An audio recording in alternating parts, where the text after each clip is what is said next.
Good morning. In this video, we are going to discuss about parallel axis theorem. Again, very important theorem. Okay. Before going into parallel axis theorem, we have to know what is parallel axis. So far, we have found the moment of inertia with respect to x-axis and y-axis. But in some applications, we have to find the moment of inertia with respect to a parallel axis. When I say parallel axis, it is parallel to either x-axis or y-axis. Okay, so this is what is known as parallel axis. It is parallel to x-axis or y-axis. So it is needed in some places. We have to find the moment of inertia. So this is parallel axis. Second one is centroidal axis. First time we are hearing this word, centroidal axis. Centroidal axis is something like here the axis passes through the centroid. The centroid, okay.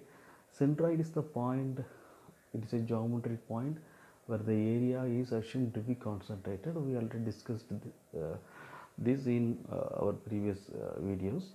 Now if you draw any axis through the point centroid, it is called a centroidal axis. Okay, so these two are very important. Now let us go to the diagram. You see here, so this is the mass. Here I am going to consider a mass m, and this is the centroidal axis. This is centroid. Now the axis AB is passing through centroid, so this is called a centroidal axis. Now there is an parallel axis CD, okay, which is located at a distance of d from centroidal axis. Okay, now we are going to find the moment of inertia with respect to this axis. Okay, for this kind of applications we can go for parallel axis theorem. Now let us see the definition. It states that the moment of inertia of any parallel axis, okay, here the parallel axis is CD, equal to the summation of moment of inertia about centroidal axis. Okay, centroidal axis, it is represented by I suffix g. Okay, I suffix g, and the product of mass and the square of distance between them, it is nothing but d. Okay, if you look at here d, so this is the d, it is the distance between this CD as well as AB. Okay, so this is the definition of parallel axis theorem. According to the definition, ICD, okay, this is the moment of inertia with respect to parallel axis, is equal to moment of inertia with respect to centroidal axis plus mass of the element into distance square. So this is the definition, this is the formula according to the definition. Now let us see a proof. Okay, consider a small mass, a dm, being located at a distance of a from g. Okay, now I want to know the moment of inertia with respect to this parallel axis for this small element. So here is the formula. Moment of inertia about CD, it is the parallel axis. ICD equal to integration of r square into dm, where r is the perpendicular distance between the axis CD and the element dm. Now you see here, so this is the r, this is r, this is r. Now r is the summation of d plus a. Okay, so here r is replaced by d plus a. Now just apply a plus b the whole square formula, d square plus a square plus 2da. So here it is written. Now you just multiply dm in the all three cases, so it will be something like this: integration of d square dm, integration of a square dm, and plus integration of 2da dm. Now among these three terms, okay, this is going to be 0.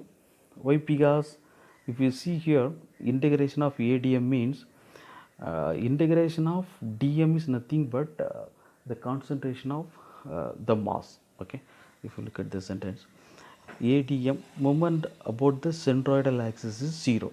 Okay, because all the masses are assumed to be concentrated through the centroid. We know that this is the centroid where all the masses are being concentrated. So the distance between mass and centroid is 0. That means the parameter A will become 0. Okay, why? Because the entire mass is assumed to be concentrated through the centroid. Okay, so all the masses passes through centroid. So the distance between mass and G, that is nothing but A, is 0. So this term will become now 0. Okay, so you have remaining two terms. Okay, first term is integration of d square dm and integration of a square dm. Now integration of a square dm is nothing but the moment of inertia with respect to centroidal axis. So here a is the perpendicular distance between AB and dm. So here this term will become now ig. Now d square is a constant, can be taken out. Integration of m is nothing but the mass, the total mass. Okay, so the integration of dm will become now m. When you rearrange the equation, you will get something like this: icd equal to ig plus md square. Okay, here there are two moment of inertia. The first one is with respect to centroidal axis. Centroidal axis gives moment of inertia due to shape of the object. Shape of the object, note this word, very very important word. But this moment of inertia is due to distance.